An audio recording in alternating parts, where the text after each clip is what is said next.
पढ़ रहे थे? प्रकृति में पाए जाने वाले मूल बल। तो प्रकृति में कितने प्रकार के मूल बल पाए जाते हैं?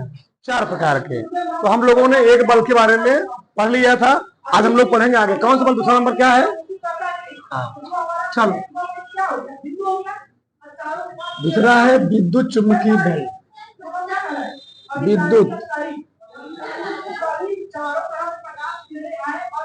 विद्युत चुंबकीय बल, इलेक्ट्रोमैग्नेटिक, यह इलेक्ट्रोमैग्नेटिक फोर्स, ठीक।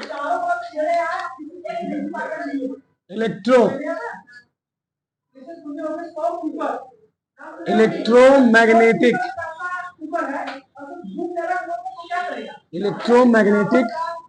फोर्स, इलेक्ट्रोमैग्नेटिक फोर्स, विद्युत चुंबकीय बल। समझो, विद्युत चुंबकीय बल होता क्या है, ठीक। यानी इस बल में पहले हम बात करते हैं विद्युत बल। क्या? विद्युत बल। तो विद्युत बल क्या होता है? देखो, एक दो भागों में बटा हुआ, एक कौन है? विद्युत बल, एक क्या है? चुंबकीय बल। तो विद्युत बल क्या होता है? इलेक्ट्रिक फोर्स क्या होता है? पहले हम लोग पढ़ लेते हैं विद्युत बल। विद्युत बल, इलेक्ट्रिक फोर्स, इलेक्ट्रिक फोर्स, विद्युत बल। तो हम लोग समझते हैं विद्युत बल क्या होता है, ठीक है ना। चलो, दो आवेशों के बीच कार्य करने वाले बल हम लोग कहते क्या है? विद्युत बल। तो लिखो हमारे साथ, दो आवेशों के बीच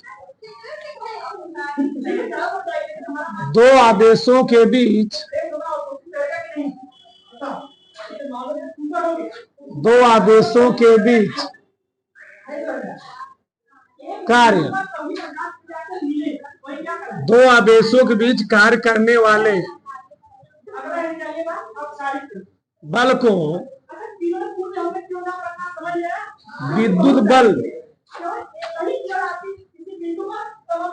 दो आवेशों के बीच कार्य करने वाले बल को कहते हैं विद्युत बल कहते हैं, ठीक। अब यहां देखो, दो आवेशों के बीच कार्य करने वाले बल हम लोग क्या बोलेंगे? विद्युत बल। अब देखो, आवेश होते हैं दो, प्रकार के। एक होता है धनावेश, एक क्या होता है? ऋणावेश, ठीक। अब यहां समझो, आवेश होते हैं प्रकृति में 2 प्रकार के आवेश पाए जाते हैं। एक होता है धनावेश, एक क्या होता है? धनावेश। दूसरा क्या होता है? ऋणावेश।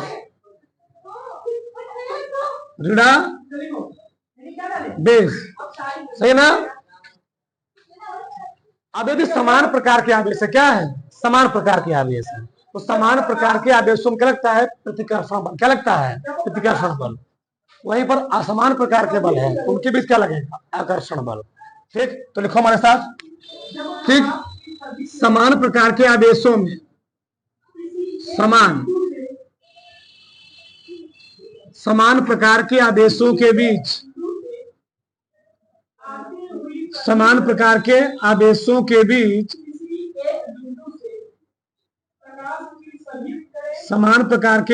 के बीच प्रतिकर्षण बल तथा विपरीत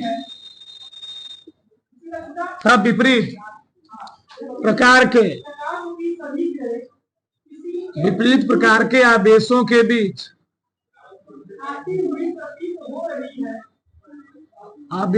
बीच आकर्षण बल कार्य करता है।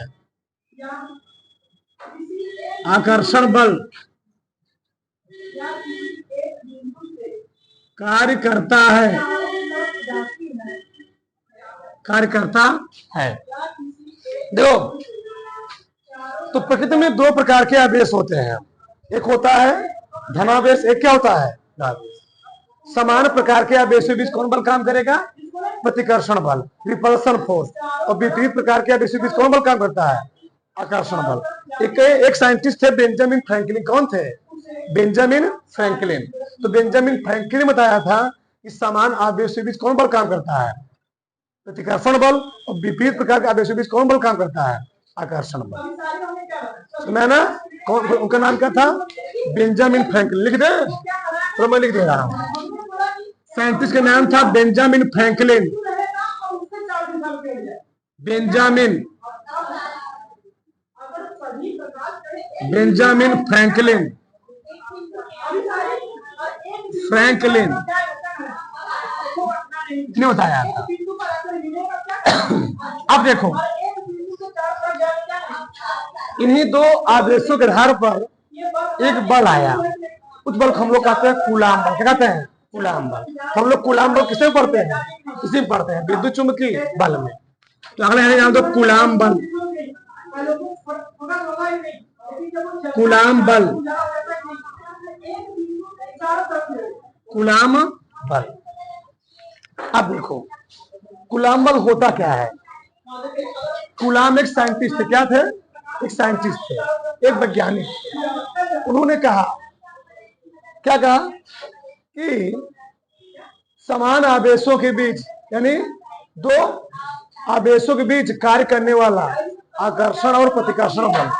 आकर्षण और प्रतिकर्षण बल आवेशों के गुणनफल के समानुपाती और उनके बीच की दूरी का वर्ग क्या होता है? समानुपाती होता है। तो लिखो हमारे साथ,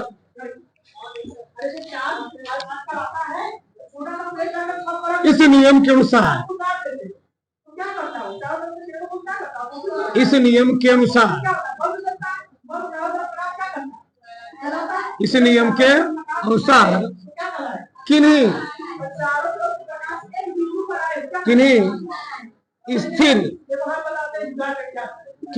स्थिर बिंदु, किन्हीं स्थिर बिंदु आवेशों के बीच कार्य करने वाला आकर्षण व प्रतिकर्षण, आकर्षण व प्रतिकर्षण बल, किन्हीं स्थिर बिंदु आवेशों के बीच कार्य करने वाला आकर्षण और प्रतिकर्षण बल उनके आवेशों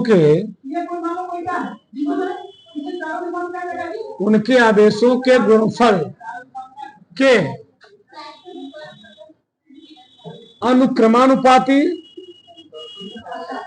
अनुक्रमानुपाती तथा उनके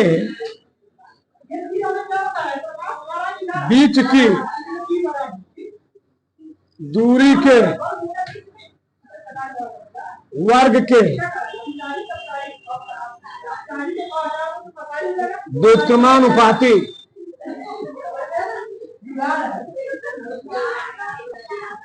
होता है।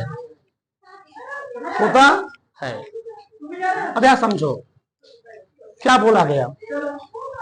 इस नियम के अनुसार किन्हीं स्थिर दो बिंदु आवेशों के बीच, किन्हीं स्थिर, दो लिख लेना यहाँ पर, दो बिंदु आवेशों के बीच कार्य करने वाला आकर्षण व प्रतिकर्षण बल उनके आवेशों के गुणनफल के अनुक्रमानुपाती तथा उनके बीच की दूरी का वर्ग कितना होता है? अनुक्रमानुपाती होता है। अब समझो, दो आवेश है, एक आवेश यहाँ रखा है Q1 और एक आवेश यहाँ रखा है Q2। इनके बीच डिस्टेंस कितना है? अगर ये समान प्रकार के आवेश रहेंगे, इनमें प्रतिकर्षण बल काम करेगा, विपरीत प्रकार के आवेश रहेंगे, कौन बल काम करेगा? आकर्षण बल काम करेगा। तो मान लो हम लिखते हैं, माना दो आवेश, माना दो आवेश Q1 व Q2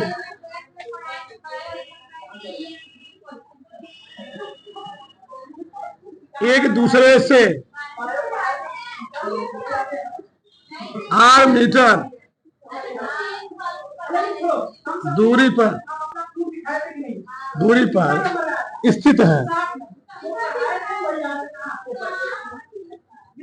तो कूलाम के नियमानुसार, कूलाम के नियमानुसार, चलो कूलाम के नियमानुसार, अब सुनो ध्यान से, अभी लिखो मत।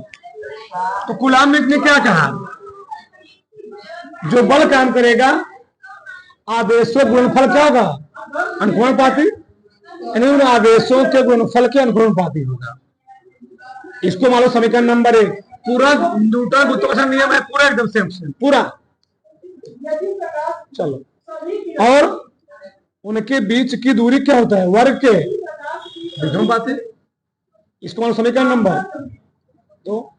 जब समीकरण 1 और 2 मिलाओ क्या बनेगा बताओ, समीकरण 1 और 2 से समीकरण 1 तथा समीकरण 2 से क्या बन जाएगा बताओ, यह प्रोपोर्शनल Q1 Q2 बटे R। इसको हटाएंगे, एक प्रोपोर्शनल लगाएंगे। चलो इसको हटा के हम लगा दिए प्रोपोर्शनल के, लगा दिए, क्या लगा दिया के, Q1 Q2 बटे जहां के नियतांक है, इसको हम लोग कहते हैं क्या, कूलाम नियतांक। क्या कहते हैं, कूलाम। इसका मान प्रयोगशाला में फाइंड किया गया तो मिला क्या, बहुत ध्यान समझो। इसका मान जब प्रयोगशाला में ज्ञात किया गया ना, इसका मान मिला 1/4 पाई एप्सिलॉन नॉट।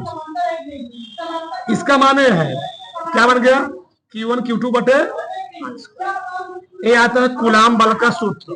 क्या है कूलाम बल का सूत्र, ये प्रयोगशाला में निकाला गया थे मान, तो मैंने प्रयोगशाला में फाइंड किया गया था, निकाला गया। तो कूलाम बल समझ में आने, समझ में आया, कोई दिक्कत उठा डालो।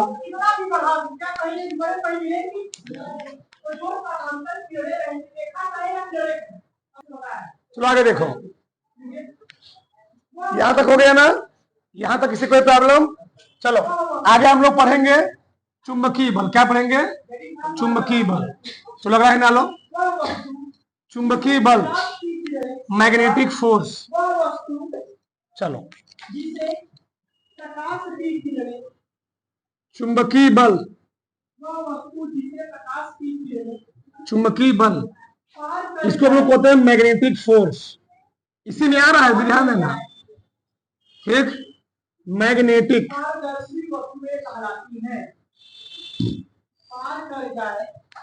नाम है चुंबकीय फोर्स, यानी यह बल किसके द्वारा उत्पन्न होगा, चुंबक के द्वारा। तो किन्हीं दो चुंबकों के बीच, किन्हीं दो चुंबकों के बीच कार्य करने वाले क्या, आकर्षण या प्रतिकर्षण बल हम लोग कहते क्या है, चुंबकीय बल।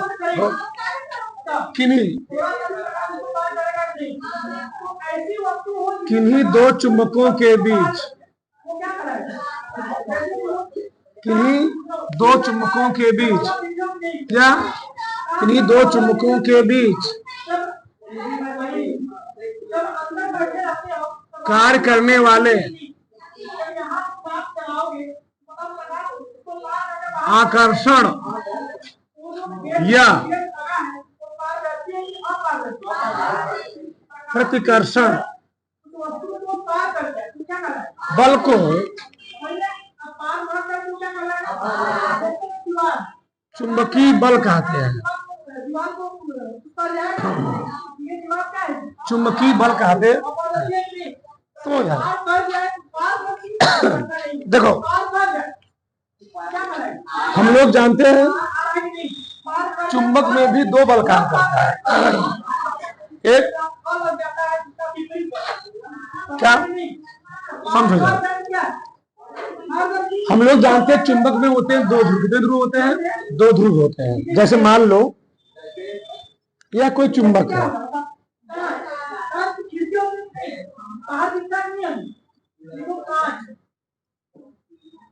यह कोई चुंबक है, ठीक। इस चुंबक का ए भी नॉर्थ पोल है, ए भी नॉर्थ पोल है, यह साउथ पोल, यह है साउथ। और दूसरा कोई चुंबक है ऐसा, ये है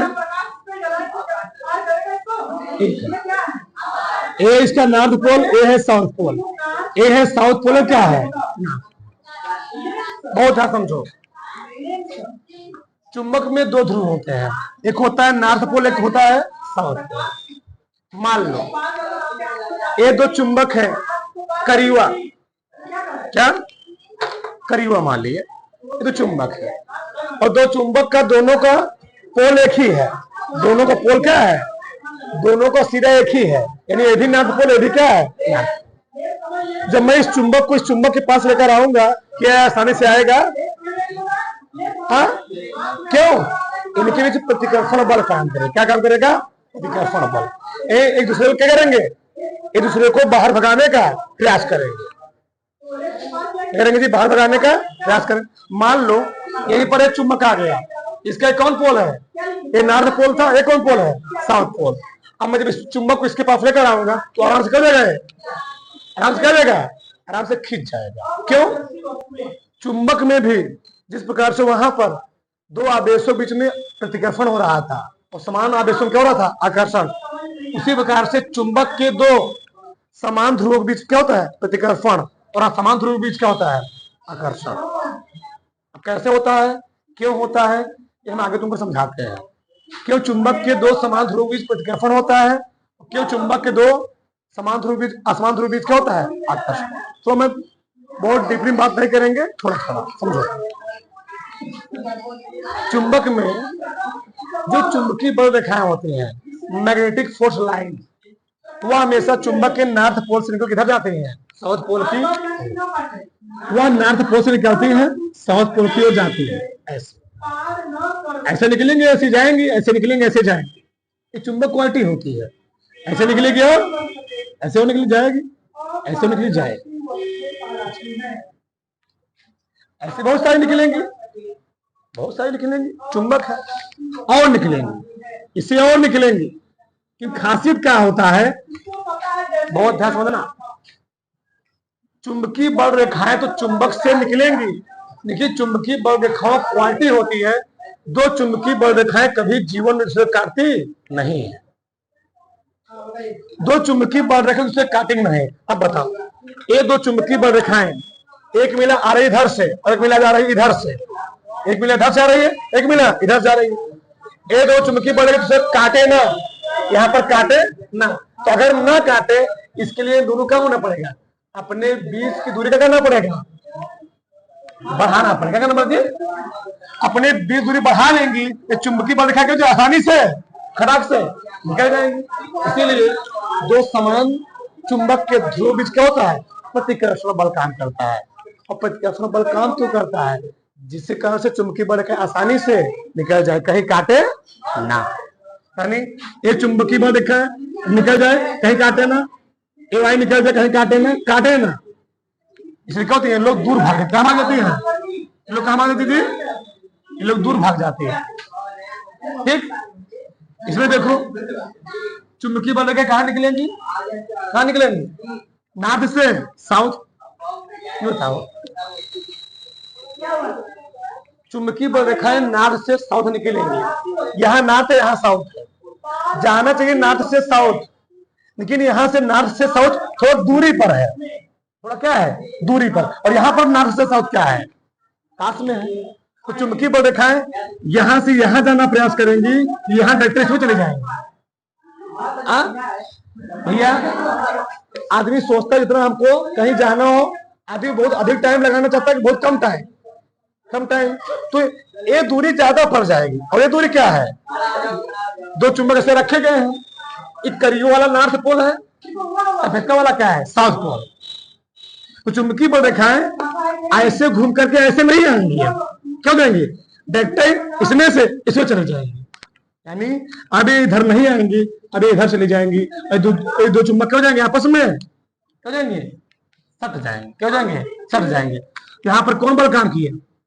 यहाँ पर काम किया प्रतिकर्षण बल। कौन सा काम किया? प्रतिकर्षण बल। यहाँ पर कौन काम किया? आकर्षण। क्योंकि ये विपरीत ध्रुव थे। क्या थे? विपरीत ध्रुव। और विपरीत ध्रुव कौन बल लगता है? Attraction force. और समान ध्रुव क्या रखता है? रिपल्सन फोर्स, प्रतिकर्षण बल। बात समझ में आया?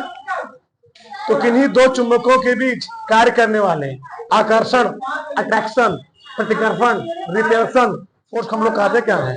चुंबकीय बल। कोई दिक्कत? उतारो।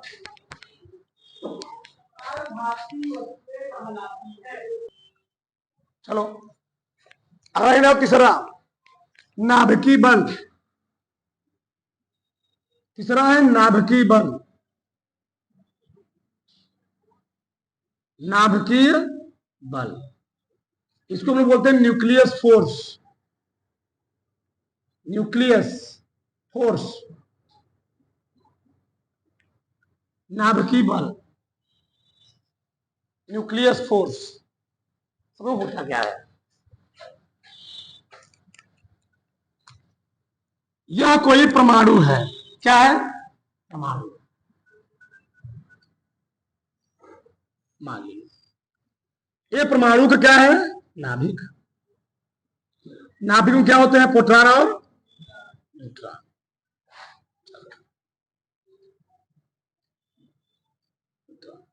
ठीक। और इलेक्ट्रॉन इसके चारों तरफ क्या करते हैं? चक्कर लगाते रहते हैं।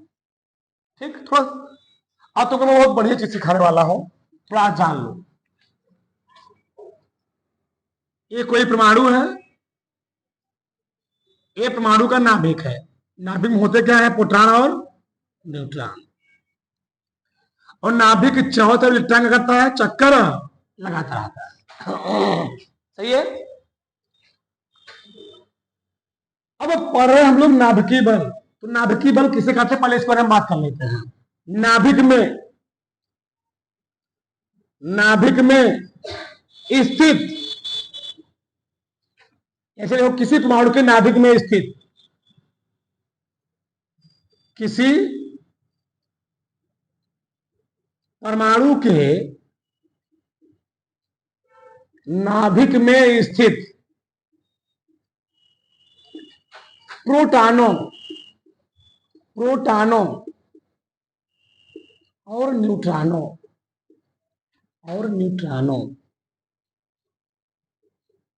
के बीच कार्य करने वाले बल को, क्या कहते हैं? नाभिकीय बल कहते हैं।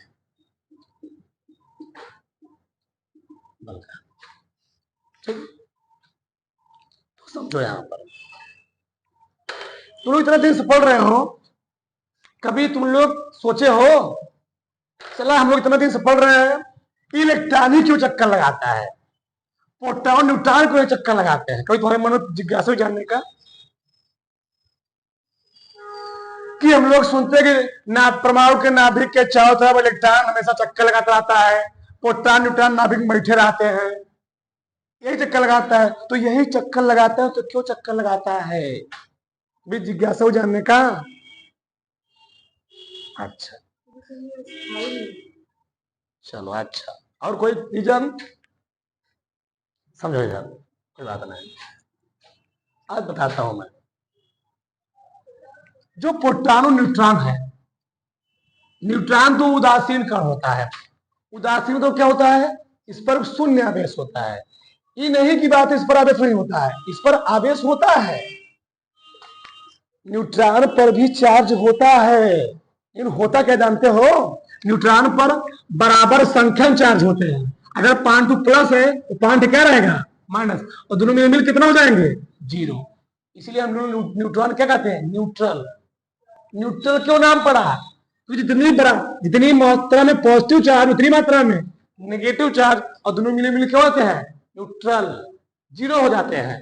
न्यूट्रॉन पर भी चार्ज होता है, इनकी दोनों मिले क्या होते हैं? न्यूट्रॉन पर भी चार्ज होता है, लेकिन चार्ज कौन होता है? पॉजिटिव और निगेटिव दोनों क्या होते हैं? बराबर मात्रा में होते हैं, और दोनों मिल क्या होते हैं? 0। ये तो न्यूट्रल है, ये उदासीन है, ये तो गति करने वाला नहीं है। कि जहां एक बार बैठा दिया गया, जहां रख दिया गया, ये वही रहेगा। तो प्रश्न उठता है, तो प्रोटॉन क्या है गति कर रहा है? प्रोटॉन गति करना चाहिए। अब आगे समझो। तो प्रोटॉन को जो गति कर नहीं कर रहा है वो पहला रीजन है। क्यों? प्रोटॉन इसके चारों तरफ गति इसलिए नहीं कर रहा है क्योंकि प्रोटॉन जो है नाभिक में है, और नाभिक में होने के कारण प्रोटॉन और न्यूट्रॉन के बीच में एक बल लगता है।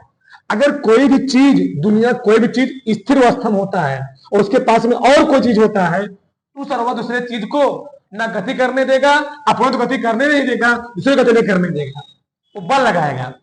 ठीक, तो इस नाभिक में प्रोटॉन और न्यूट्रॉन है, क्योंकि न्यूट्रॉन तो न्यूट्रल अवस्था में है, एक प्रोटॉन गति करना चाहेगा, लेकिन प्रोटॉन और न्यूट्रॉन बीच में एक ऐसा बल काम करता है, इस बल के कारण ये दोनों क्या होते हैं?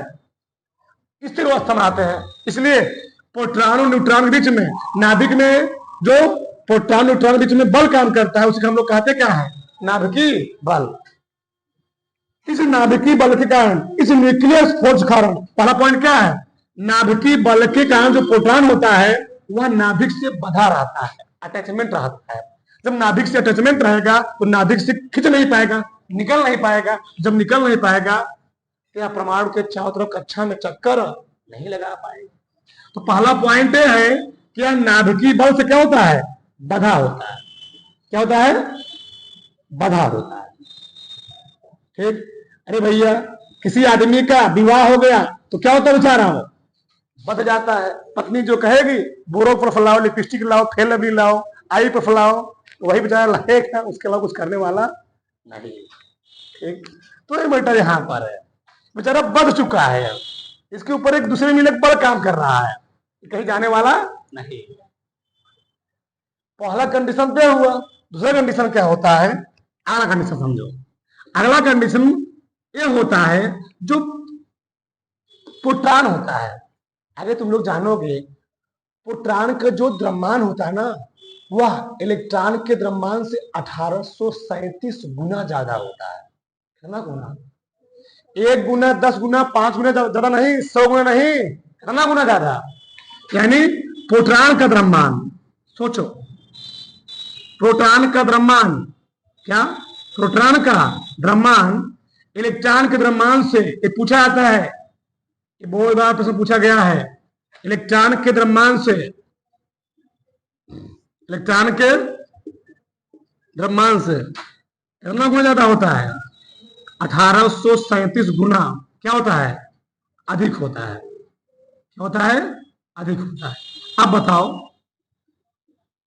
किसी पार्क में एक तो भैंसा दौड़ा दी है, क्या? किसी पार्क में एक भैंसा दौड़ा दिए, एक पतले लड़के दौड़ा दिए। भैंसा मतलब गैंडा आदमी को, इसको ठीक मोटा दौड़ा दिए, और किसी पतले लड़के दौड़ा दिए। कौन जल्दी दौड़ पाएगा? पतला वाला जल्दी पहुंच पाएगा, नहीं पहुंच पाएगा। तो वही चीज है, इसका मास क्या है जी? प्रोटॉन का मास क्या है? बहुत ही ज्यादा है, और इलेक्ट्रॉन क्या है? बहुत ही 1837 गुना कम है, यानी पतला है। ये क्या है? मोटा है। तो ये हल्का होने की वजह से, ये भारी होने की वजह से जहां था वहीं रह गया, लेकिन ये हल्का होने की वजह से क्या हो गया? जब बाहर निकला क्या करने लगा? नाभिक के चारों तरफ क्या करने लगा? चक्कर लगा लगा। समझ आ रहा है ना? फिजिक्स से सब लॉजिकल चीजें होती, जितना से बढ़िया समझोगे उतना ही मजा आ गया फिजिक्स में। बताओ यहां तक कोई समझ में आया ना? नाभिकीय बल का समझ में आ गया ना?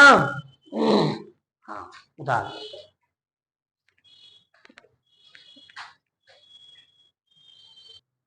चलो आगे देखो, अगला कौन सा बल है जी? हाँ, अगला बल हम लोग पढ़ेंगे चौथा, क्षीण बल। क्षीण बल यानी वीक फोर्स। वीक फोर्स, ऐसे बल जो नाभिकीय अभिक्रियाओं में प्रयुक्त होते। लिखो, ऐसे बल जो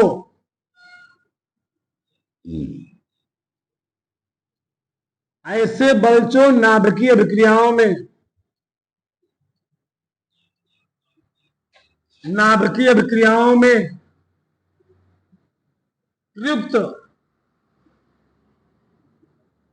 होते हैं, क्षीण बल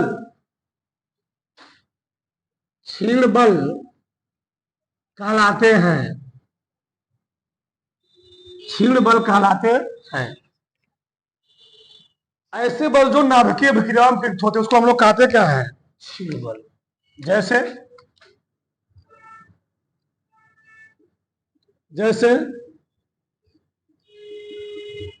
प्रोटॉन का न्यूट्रॉन में रूपांतरण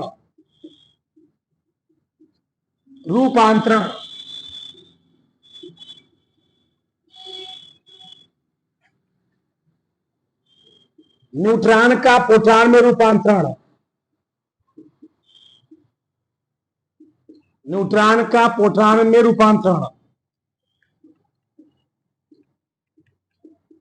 रूपांतरण, ठीक। इलेक्ट्रॉन का एंटी न्यूट्रिनो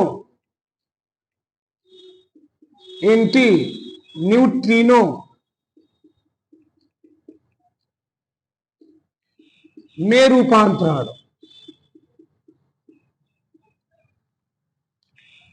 यहां पर काम करता है क्षीण बल। क्या काम करता है? क्षीण बल। ठीक। तो ऐसे हम लोग 10 तक 11 तक पढ़े हैं। क्या पढ़े हैं? जो क्षीण बल होता है बहुत ही कमजोर बल होता है। ठीक।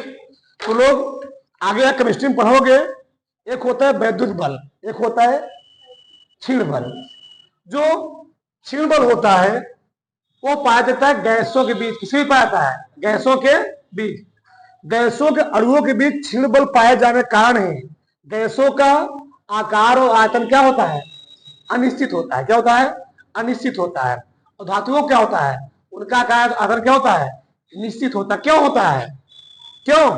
उनमें एक वैद्युत बल पाया जाता है। क्या पाता है? वैद्युत बल। उधार लो इसको।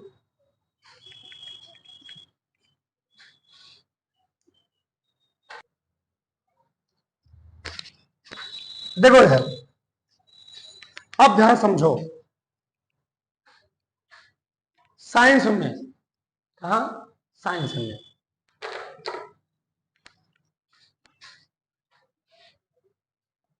चलो आगे हम लोग देखेंगे। तो साइंस में क्या किया जाता है, विज्ञान में क्या होता है। विज्ञान में 2 चीज हम लोग समझेंगे।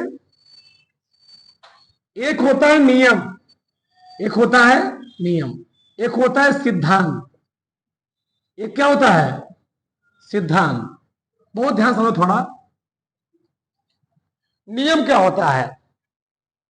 अगर एक बार कोई नियम कोई साइंटिस्ट बना देता है उसको कभी गलत साबित नहीं होता है। नियम क्या होता है? बहुत सारे सिद्धांतों को प्रयोग करने के बाद तब क्या बनता है? नियम बनाया जाता है। और जो नियम बन जाता है ना वह क्या होता है? हर जगह क्या होता है? वो चीज लागू हो जाता है, उसको कोई गलत नहीं कर सकता है। एक होता है सिद्धांत, थ्योरी। ये होता है रूल, ये होता है सिद्धांत। सिद्धांत क्या होता है? सिद्धांत टाइम टाइम पर, समय समय पर वैज्ञानिक क्या करते हैं? टाइम टाइम पर देते रहते हैं सिद्धांत। तुम लोग सुने होंगे डाल्टन का सिद्धांत। डाल्टन का सिद्धांत, क्या डाल्टन सिद्धांत सही था? डाल्टन सिद्धांत सही नहीं था। उसको बाद में क्या किया गया? लोगों ने उसमें संशोधन किया। क्या किया? संशोधन किया। उसको नियम नहीं बोले। क्यों?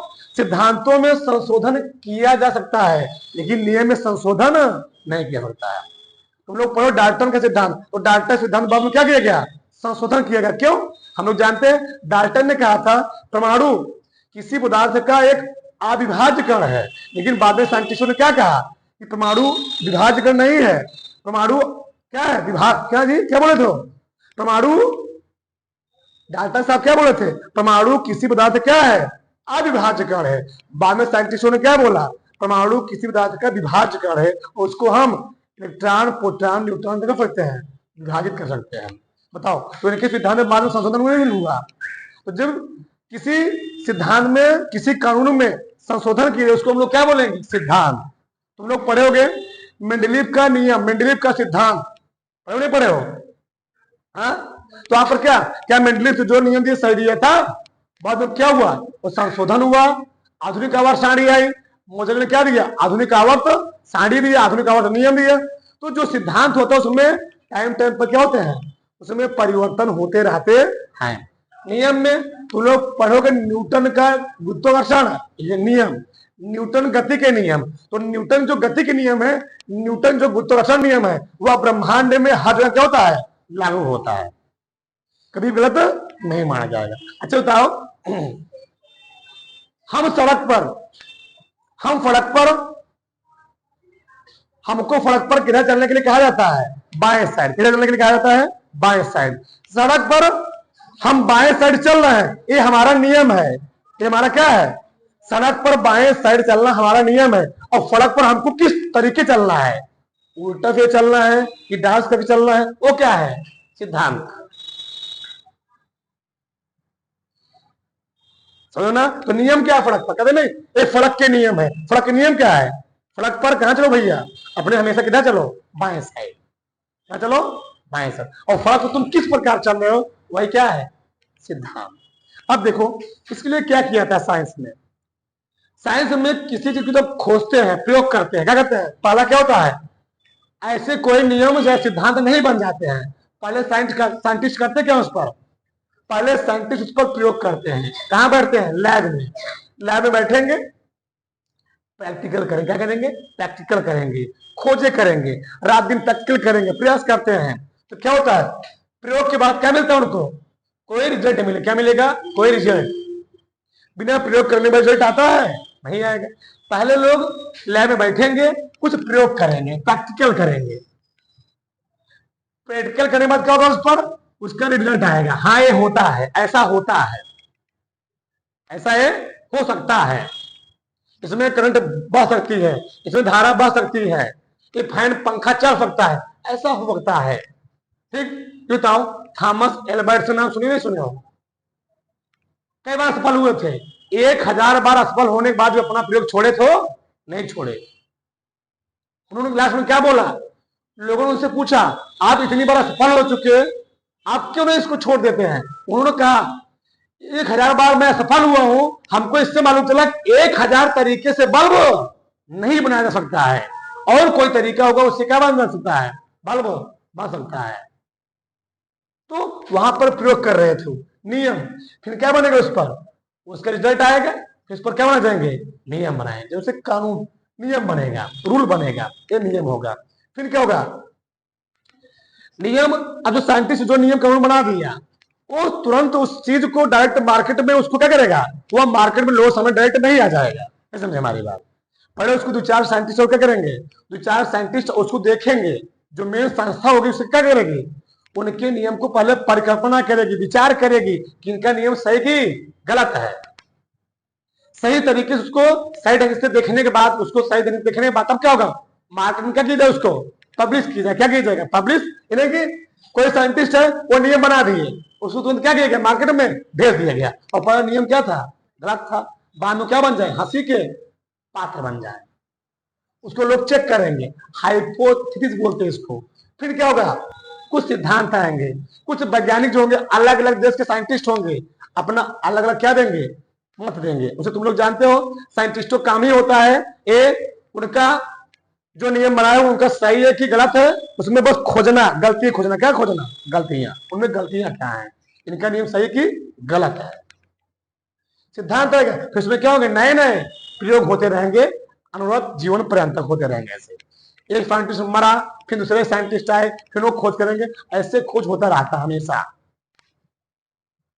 समझ रहे हो। अब देखो इधर कैसे, तो हम बात करते हैं हमारे इस ब्रह्मांड के बारे में, हमारे इस ब्रह्मांड की उत्पत्ति के बारे में अलग अलग साइंटिस्टों ने अलग अलग टाइम पर अलग अलग अपना मत दिए थे, विचार दिए थे, क्या दिए थे, विचार। थोड़ा हम कुछ विचारों को हम यहाँ पढ़ते हैं, तो तुमको और समझ जाएगा, डिटेल में समझ में आएगा। देखो जैसे एक साइंटिस्ट थे अरस्तु, कौन थे, अरस्तु, अरस्तु थे, ये बहुत माने जाने साइंटिस्ट थे, बहुत माने जाने, क्यों, रीजन क्या था, ये सिकंदर के गुरु थे। अच्छा सिकंदर गुरु क्यों थे, अरस्तु सिकंदर गुरु क्यों थे? जो सिकंदर था, जो क्यों था? सिकंदर था, वह मकदूनिया का राजा था। कहां का था? मकदूनिया का राजा था। सिकंदर जो बाप थे, सिकंदर जो पिताजी थे, फिलिप, कौन थे? फिलिप, वो मकदूनिया के राजा थे। और फिलिप के यहां ही, मकदूनिया के राजा कौन है? फिलिप।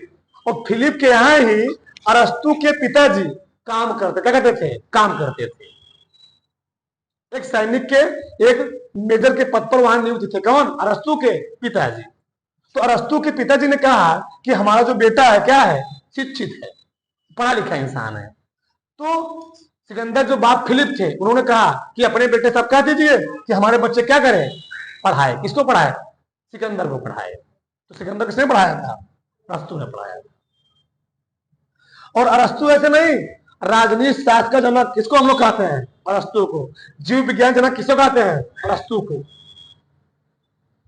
इन्होंने हर क्षेत्र में अपना योगदान दिया। तो कुछ योगदान, बहुत सारे योगदान तो सही थे, लेकिन कुछ योगदान क्या थे? गलत थे। अरे भैया, कोई भी व्यक्ति हो, नियम कानून बना रहा है तो सब तो नियम कानून सही तो नहीं होंगे, कुछ तो गलती भी होगी, गलती होगी। तो कुछ नियम कानून गलत थे। और हुआ क्या? अरस्तु का मानना था कि हमारे इस ब्रह्मांड का जो केंद्र है ना, वो पृथ्वी है। क्या है? पृथ्वी है। अरस्तु ने माना कि हमारे ब्रह्मांड केंद्र क्या है? पृथ्वी है। और सभी आकाशीय पिंड इसके चारों क्या करते हैं? परिक्रमा करते हैं। अरस्तु ने क्या कहा कि ब्रह्मांड का केंद्र क्या है? पृथ्वी है। और सूर्य इसकी चारों क्या करता है? घूमता है। ये सही है? सही है। हमारे ब्रह्मांड केंद्र कौन है? पृथ्वी है। और सूर्य इसके चारों क्या करता है? घूमता है। ये अरस्तु बोल दिए। और अरस्तु कहां के थे? यूनान। कहां के थे? यूनान के। और यूनान में एक उनके एक फ्रेंड थे, टालमी। कौन थे? टालमी। टालमी ने भी ये बात कही थी और उसी बात से सहमत थे। कौन सहमत थे? अरस्तु। और यह बात कहां लिखी गई थी? यह बात तुम लोग जानते होंगे, ईसाइयों का सबसे पवित्र ग्रंथ है बाइबिल। क्या है? बाइबिल। और यह बात लिखी गई थी बाइबिल में। और बाइबिल के नियमों को काटना क्या था? बहुत बड़ा अपराध था। क्या था? बहुत बड़ा अपराध था। क्योंकि अरस्तु ने बात बोल दिया। और अरस्तु की यह बात तुम मानोगे नहीं, 2000 साल तक, 2000 वर्षों तक अरस्तु की यह नियम हर जगह मान रहा। कोई इसको काटने के लिए उसके अंदर औकात ही नहीं पैदा हुई कि इनके नियम को क्या कर सकते हैं? गलत कर सकते हैं। क्यों? जो गलत काटता वो क्या होता? उसको बहुत बड़ी क्या दी जाती? सजा दी जाती। सजाए मौत। ठीक। ये बताओ, अपने देश के प्रधानमंत्री जी कोई नियम कानून बना दे और गांव का मुखिया जाए, गांव का प्रधान जी जाए उस नियम को काटने के लिए, तो मुखिया जी क्या किया जाएगा? प्रधान जी क्या किया जाएगा? 4 लात मार क्या बैठा दिया जाएगा? जेल में। तुम वही सड़ो। क्यों? देश के मेन कौन है? हाँ, प्रधानमंत्री है ना। तो मैटर ये डिपेंड करता है।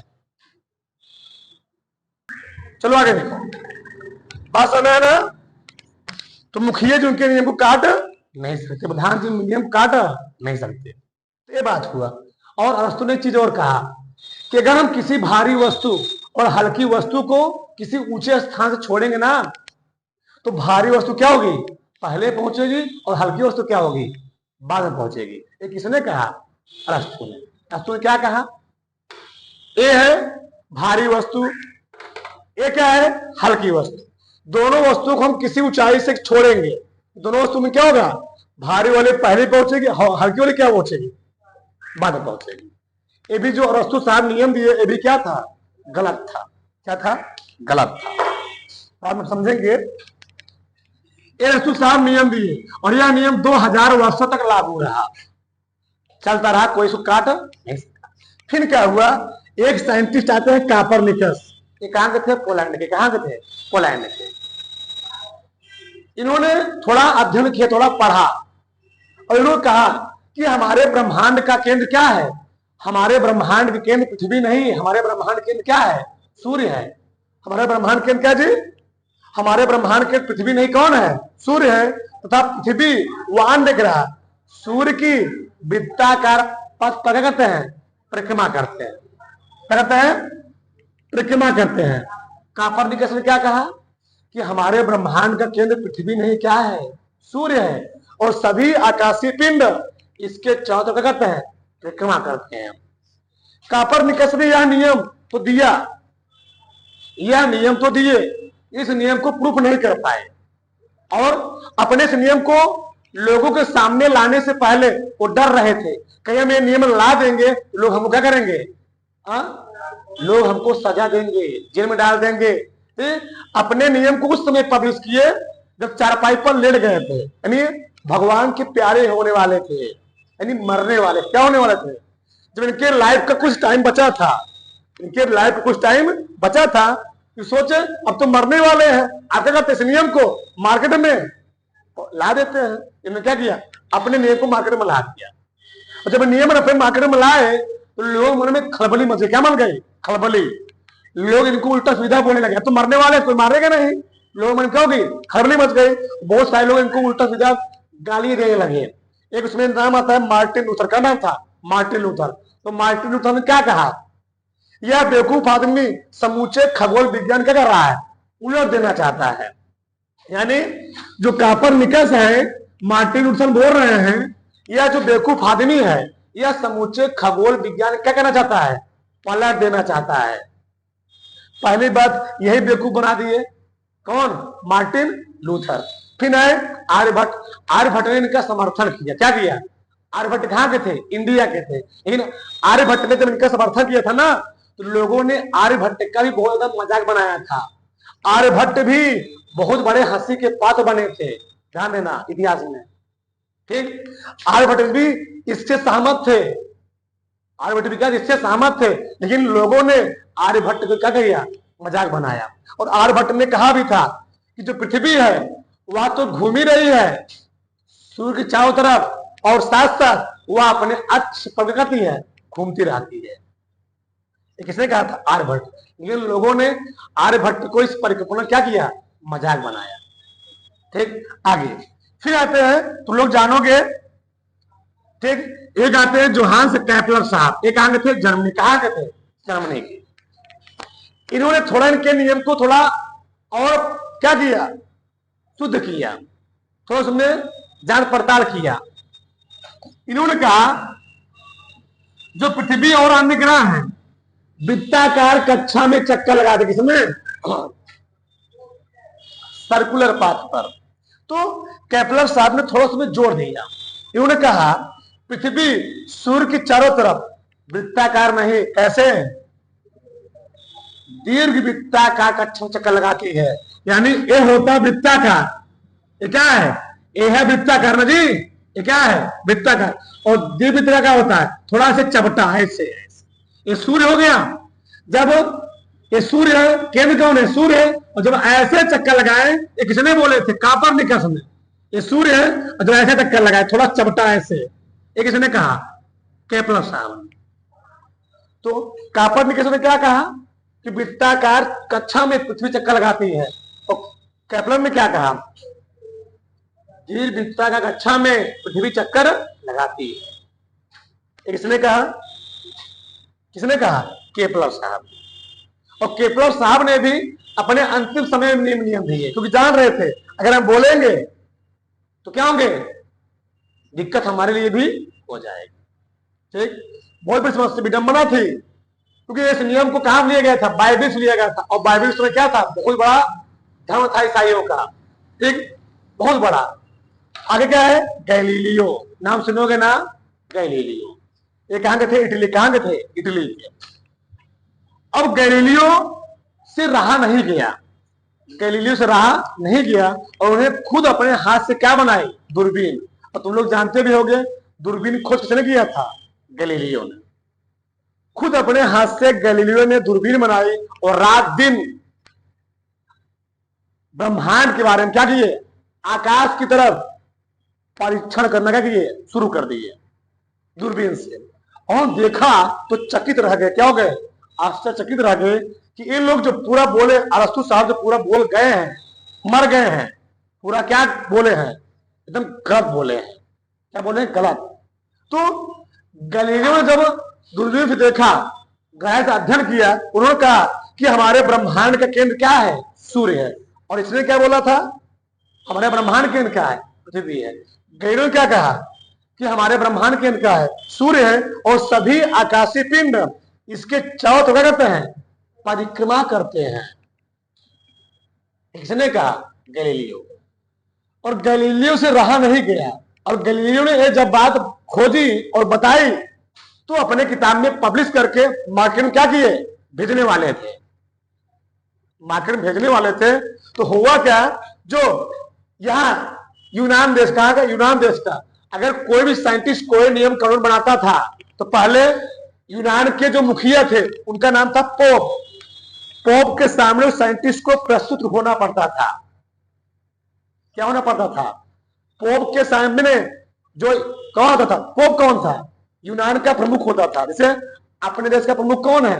मोदी जी प्रधानमंत्री होता है ना, राष्ट्रपति होता है। उसी प्रकार से हर देश का प्रमुख होता है। तो जो समय यूनान का प्रमुख था कौन था? पोप। ये पद भी होता है, वो प्रमुख होता वहां का। तो उनके सामने इनको प्रस्तुत होना पड़ा। क्यों? तो इन्होंने क्या किया?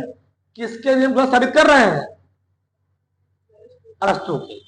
जब पोप के सामने इनको प्रस्तुत होना पड़ा तो इनको विचारों को बाद में समझ गए थे अब हमारे साथ क्या होने वाला है?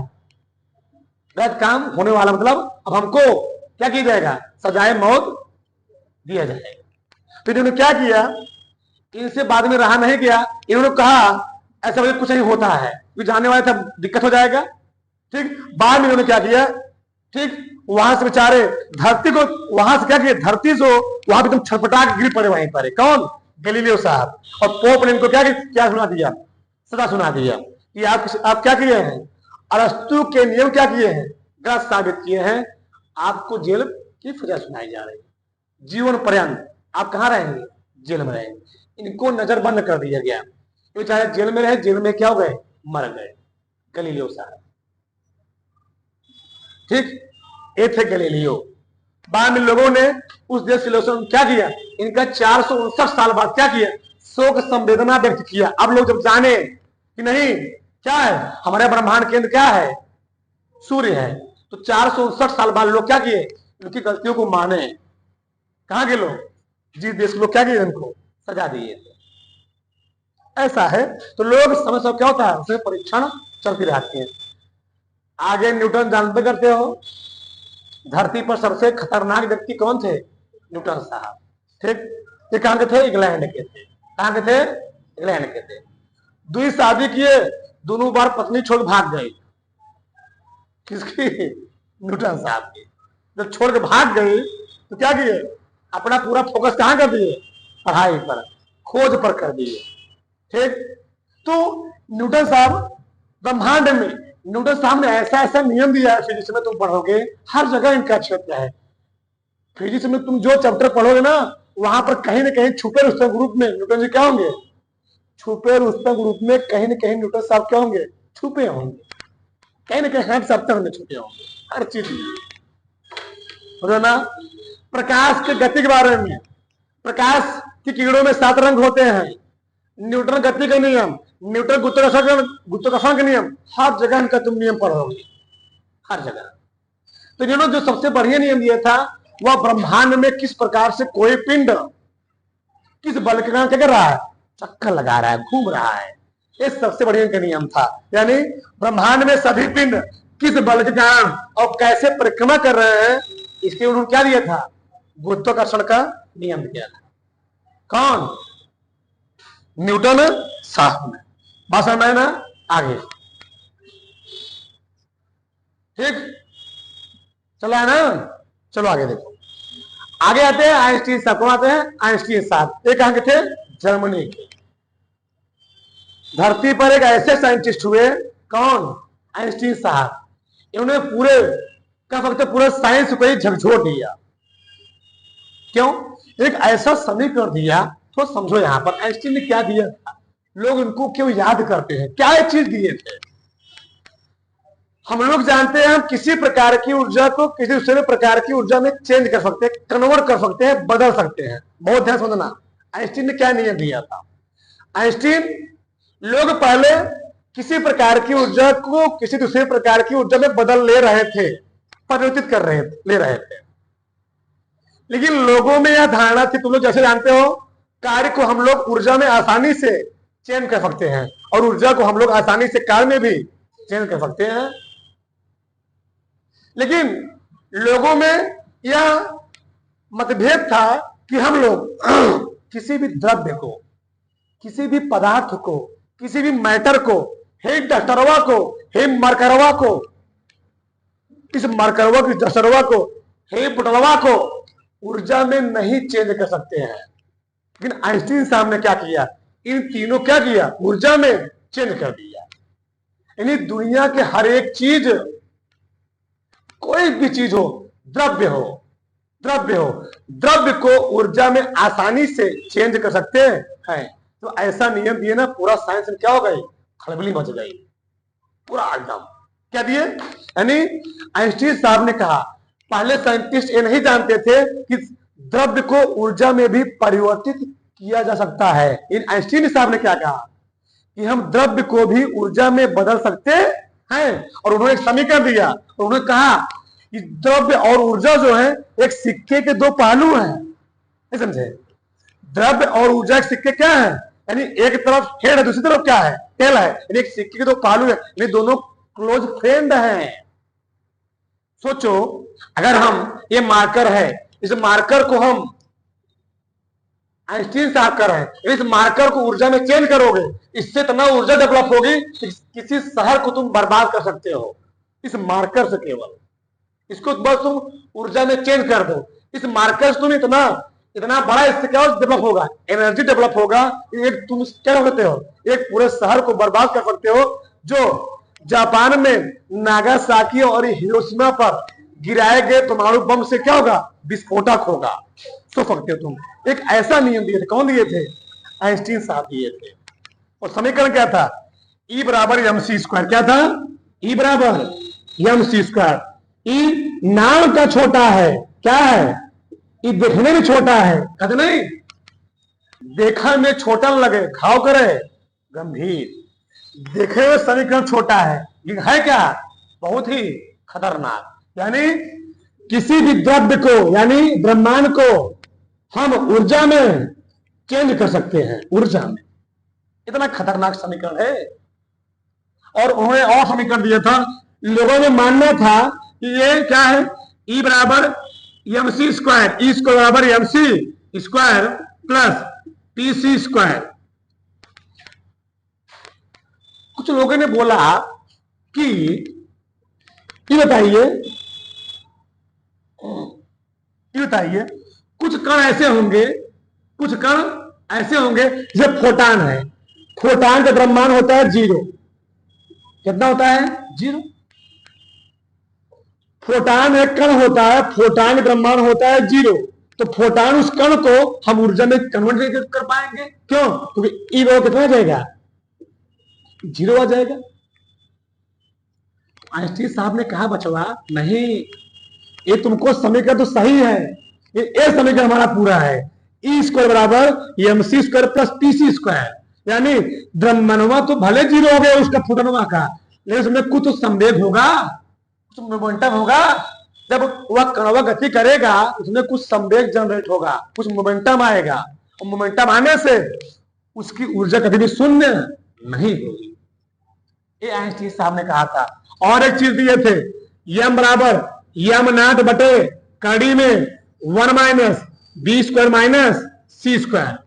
इसका मतलब क्या है, यदि किसी भी कण के वेग को, किसी भी कण के वेग को अगर हम प्रकाश की चाल के बराबर कर दें, ये क्या है, प्रकाश की चाल, ये है कण का वेग, अगर b को मान को हम c के बराबर कर दें, बहुत ध्यान समझना, b हो जाए c के बराबर, यानी किसी कण का वेग हम इतना कर दें कि उसका वेग प्रकाश की चाल के बराबर हो जाएगा। बताओ तब क्या जाएगा, m बराबर m नॉट बटे 1 माइनस, यहां 1 आ जाएगा ना, c स्क्वायर बटे c स्क्वायर, 1 माइनस 1 कितना होगा, 0। अब बताओ 0 में किसी संख्या से भाग कितना आएगा, अनंत। क्या आ जाएगा, अनंत आ जाएगा। ये और खतरनाक था। क्या बोले, अगर धरती पर तुम किसी भी कण का वेग प्रकाश के वेग के बराबर कर दोगे, उस कण का द्रव्यमान क्या हो जाएगा, अनंत, इनफाइनाइट हो जाएगा। यानी किसी भी कण का वेग बढ़ाने से उस कण का द्रव्यमान क्या होता है, बढ़ जाता है। क्या होता है जी, बढ़ जाता है। और अगर उस कण का वेग बढ़ाते बढ़ाते तुमने उस कण के वेग को प्रकाश के वेग के बराबर कर दिया, उस कण का द्रव्यमान क्या हो जाएगा, अनंत हो जाएगा, इनफाइनाइट। ये था आइंस्टीन का सिद्धांत। ऐसे साइंटिस्ट नहीं थे जब मरे थे ना, जहां पर जिस काम करते थे, एक डॉक्टर था थॉमस हार्वे। कौन नाम थे, थॉमस हार्वे। उनके दिमाग को क्या किए थे, चुरा लिए थे। थॉमस हार्वे ने क्यों चुरा लिया था, उनके दिमाग पर सर्च करने के लिए। और जब उनके बेटे ने क्या किया, परमिशन दिया, उनके दिमाग क्या किया गया, 240 हिस्सों में डिवाइड किया गया। इसके दिमाग को, आइंस्टीन साहब के दिमाग को 240 हिस्सों में डिवाइड किया गया और देश दुनिया के हर एक साइंटिस्ट को दे दिया गया। बड़े फंड क्या दिया गया, सही साइंटिस्टों को दे दिया गया और लोग उस पर क्या किए, रिसर्च किए। तो बहुत किसी ने क्या उस पर निकल के आई। ऐसे थे आइंस्टीन साहब, ऐसे नहीं थे वो। ये बहुत छोटा तो है लेकिन क्या है, बड़ा खतरनाक नियम है। तो समझ आया ना, उदाहरण लो कुछ चीजें।